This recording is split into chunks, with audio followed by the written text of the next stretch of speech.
Hi guys. Um, Hi guys. Today I wanted to talk about uh, ways people push back when you say no or set a boundary. So we always had an experience where you set a boundary or you say no or any variation of the no. And by that I mean that when someone does something to you or say something to you and you don't like it or you don't approve with it or you don't want it done to you, you try to set a boundary even if it's subtle, right? And the way people try to push back on that, and I have my notes here. uh, these notes are the points that I have noticed in my own relationships, all types of relationships almost, where I noticed how when you try to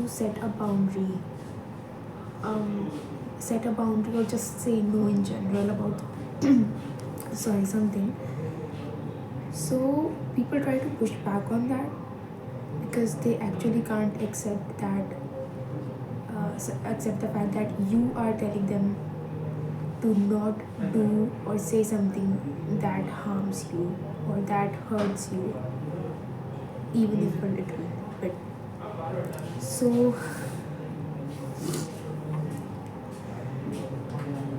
how um, they say no, there are many ways, many subtle ways. Sometimes they don't even push back on your nose, on your boundaries, uh, that are like obvious. Sometimes they are so subtle, sometimes you start to question yourself whether what you're saying is um, even valid. So, the first thing would be when you try to, and this is something that you do before saying no. When you try to tell them why you are saying no to something, not why or what, I'd say what made you say no to something. Like you are telling them, hey, when you did this, I felt this. So what they did, they try to push back on that. They try to minimize that reason which made you say no. Okay, so if someone said or did something to you and you felt pain, discomfort, or anything, so they will minimize it. They will tell you, hey, it's not even that big of a deal. Why are you making like such a big deal out of it? I don't understand, and it's not something you should be like bothered by. You shouldn't be bothered with it. So this is the first way people will push back on your no. Sorry, my throat is killing me right now. Sorry. The next thing would be how they use familiarity. How they use familiarity to push back on your no. And this is the subtle way I was talking about, the way which they push back on your no subtly. They try to use familiarity. Okay, they will try to say, oh shush, I know about you and you know about me, I am not like that. Or they'll try to say, I know you and you are not like that. uh, you are not like that. Like if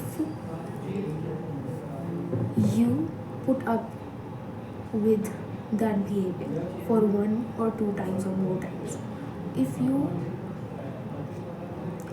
suddenly stand up for yourself, then they will tell you, um, you are not like that. Why are you saying this now? You never had problem with that, and so why is there a problem now suddenly? Okay, and they'll tell you, I know you and you were not like that, and suddenly where this is coming from, I don't understand. So that's the second and subtle way they try to push back on your no.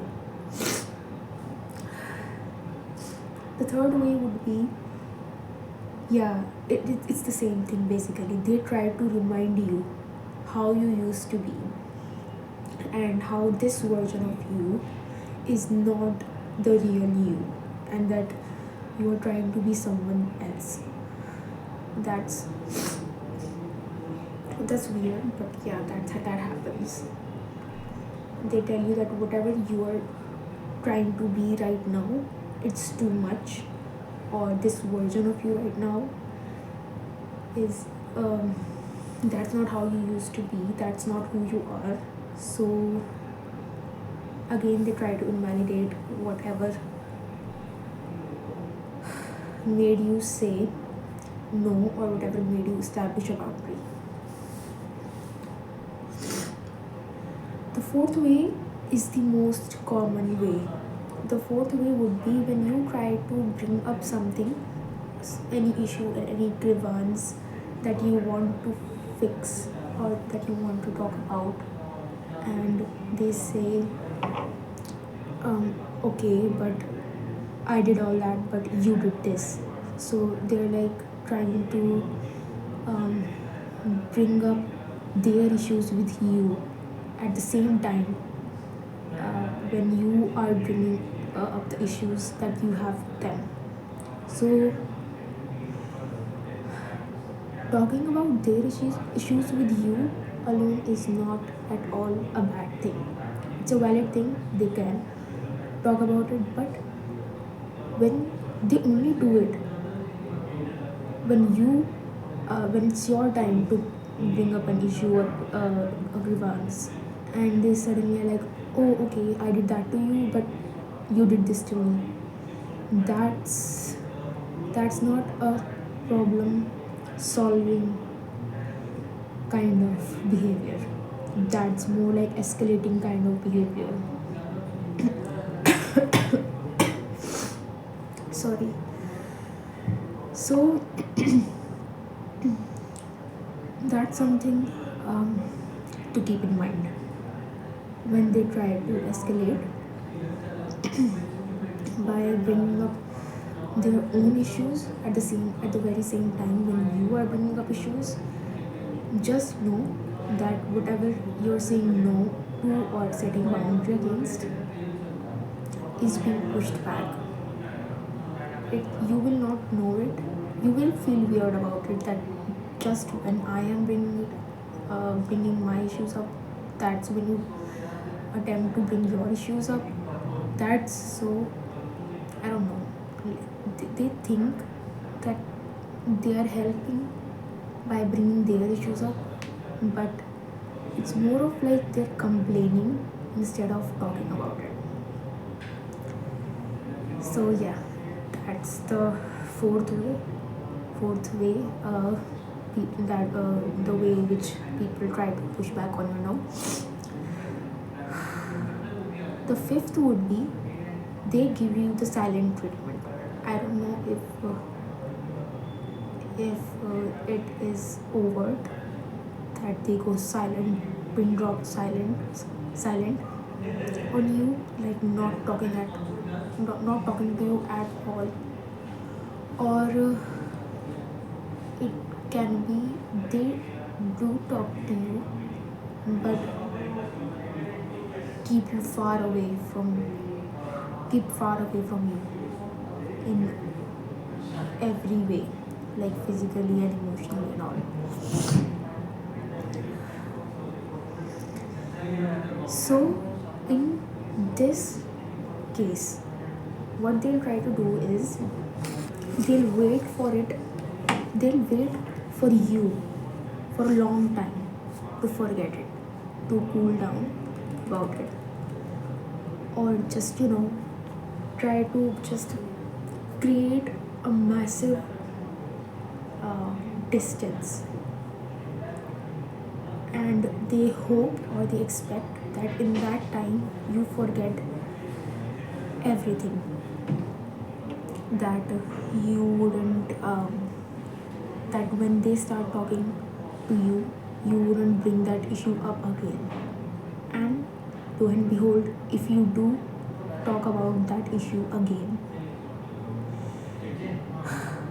the first thing they will say is, why are you bringing that up again? I thought we were done with that. So I'm not saying that all the ways that people push back on your no would be manipulative, deceptive, or malicious, but some of them are like low key manipulative. Like this one, like I'm talking about, when they push back against your no, and they're waiting for a long time for you to forget about it, and the moment, because of course you would want to bring that issue up, because just because there was a long standing silence does not mean that the issue got solved, right? The silence is not always a solution. Sometimes you have to talk about it and reach a conclusion or reach to a solution, right? And that can only happen when two people talk to each other. So when that's happened, when they use silence, they will think, they will say, why are you bringing that up again? I thought we were done with that. I thought we were done talking about that. You were like, you will be like, no, weren't done talking about it. We were done talking, yes, but we weren't done talking about the specific issue. So, anyways, moving on to the next one. And this is the notorious one. This is the notorious one, seriously. And it does happen. You will know about it if you haven't experienced it, or I don't know how to say it, but the fifth way people try to, sixth way, I think, sixth way, they try to push back by seducing you. And seducing you does not always mean like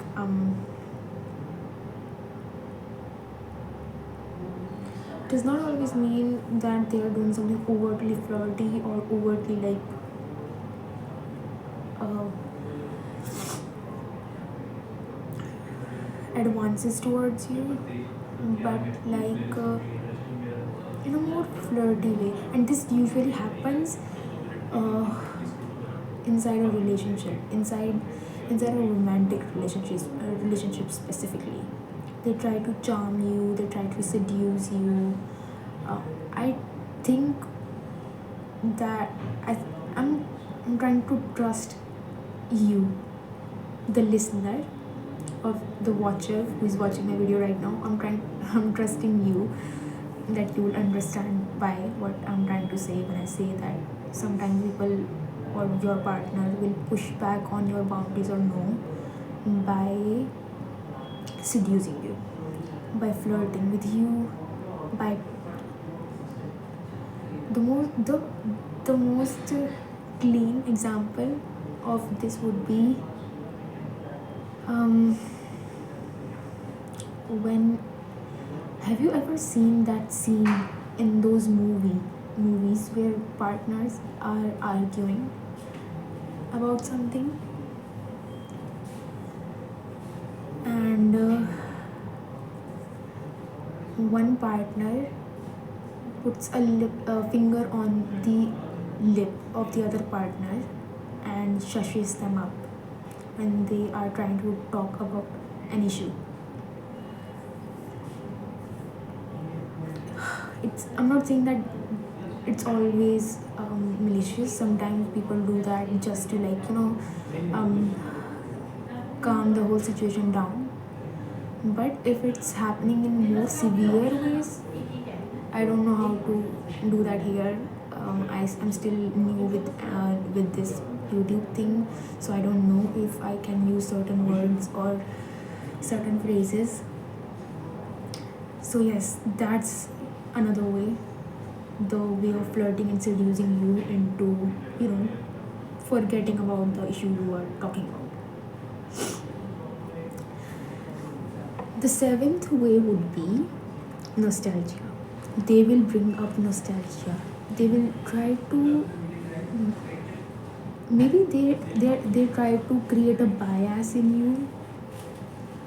I think that's what they're trying to do when they bring up past memories, and especially the fond ones, the ones that were more joyous and beautiful to you, right? So they will bring up the most beautiful memories from the past, and they will usually do it during or before you are about to bring up an issue. Yeah, I have experienced that actually, where people will try to tell you, do you remember you used to do that, or we used to do that, or we did that in the past, and it would be the most beautiful memory or the most joyful memory of uh, you know you guys.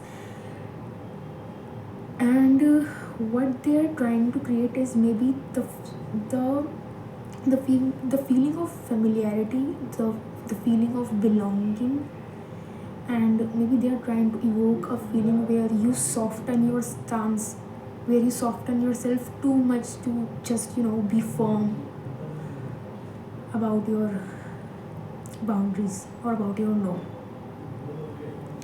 Because if you soften even a little while setting a boundary or while saying a no, be assured that they will find a way to negate your no, to negate your boundary.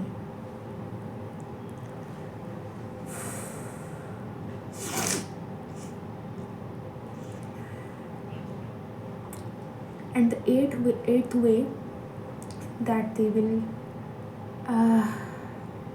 try to push back on your no, it would be it would rely on you breaking. That's what I wrote here. I don't know what I meant by that. Oh, right. So they will rely on you to break. Yeah. And all, I think, no, I think this happens in all kind of relationships, where you try to bring up an issue or set up a boundary one time, right?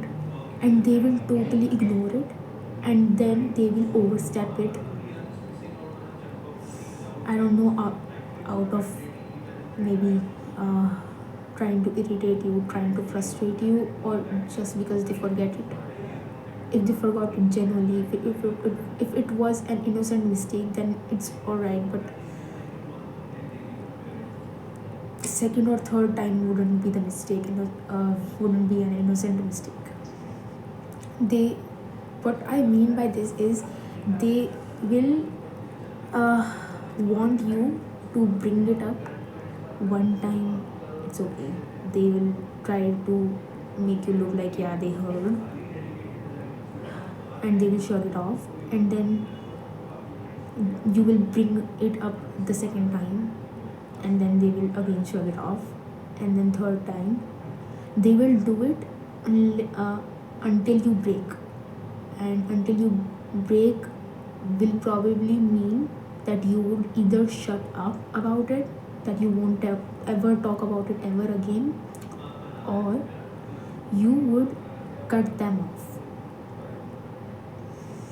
You would never, I don't think you would ever be able to anticipate what they want.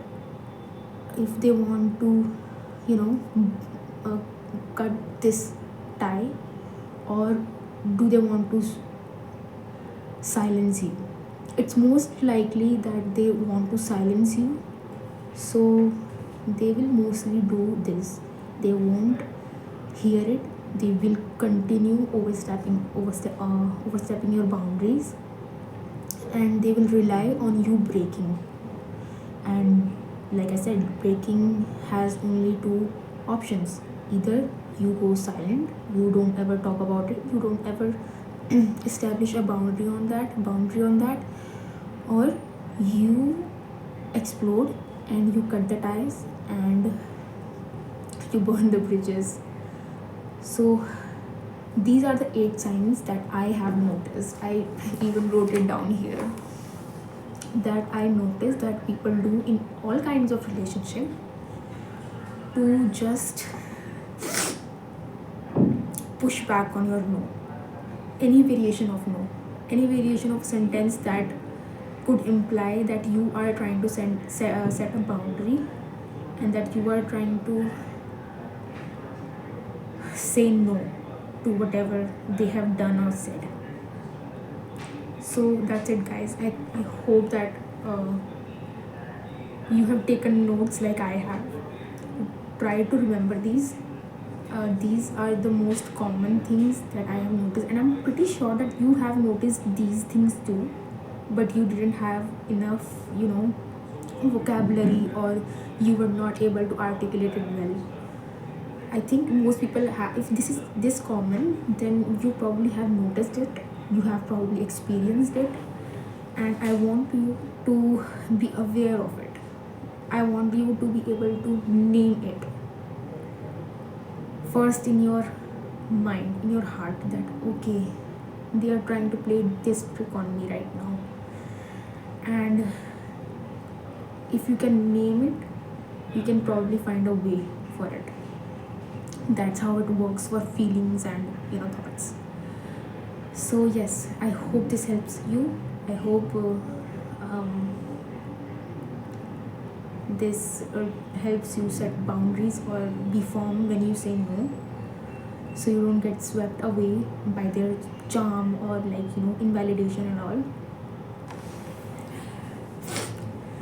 If you want, I can you can stay here and hear me read these 8 points out aloud again, so like a summary. So if you have already understood, you can sign off, kind of like switch turn this video off, or you can hear it again.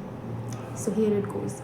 The first way that they try to push you back when you say no would be minimizing the reason that made you say no. The pain you went through because of it would be invalidated. Second thing, they use familiarity, telling you how much they know you and you know them. So whatever demands you are putting up, or bringing up, is kind of not valid. They remind you how you used to be, and now this is the third point, by the way. They remind you how you used to be and how this version of you is just not who you are. That what you're doing is never going to be good enough, kind of, or any variation of this phrase, or that you are being too much. Fourth is, they bring up something that you did or they did in a way to use that as an excuse that you owe them something. Like you owe them you owe them an apology, or you owe them forgiveness because they did something, or you did something to them.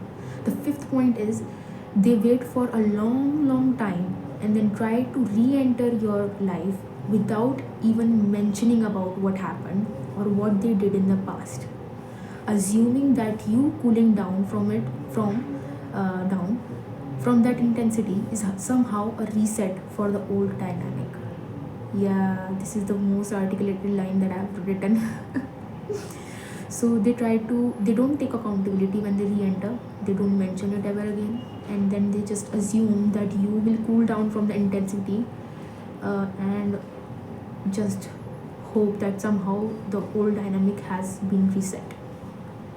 The sixth point is they try to seduce you. This mostly happen in a romantic way. If it's your partner who's pushing back when you say no.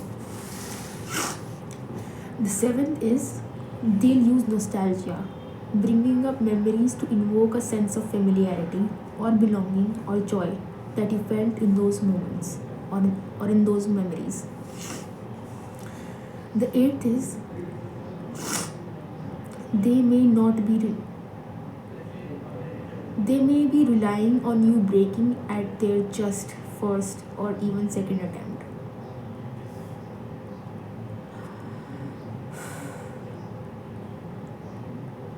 I am out of breath right now because of this cold. I am sorry for that inconvenience. So, yes, they may be relying on you breaking when they try to push, when you try to set a boundary. So, they can shrug it off until you silent yourself or just cut the ties. And I have noticed that I have written a ninth um, point.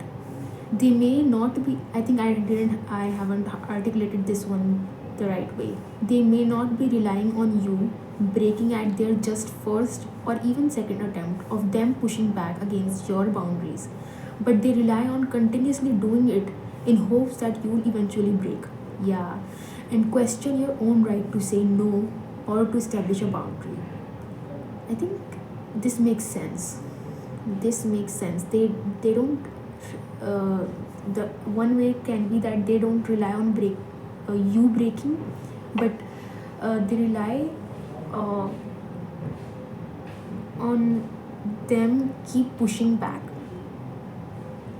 They neither accept it. They neither accept the ending. They neither accept the fact that you go silent on them, but they still won't accept your no or your boundaries. They will keep pushing it back, keep pushing it back, keep pushing it back, and in hopes that you will stop establishing that boundary altogether. I hope that makes sense. So, this is it, guys. I hope you have understood. Stay safe out there. Bye.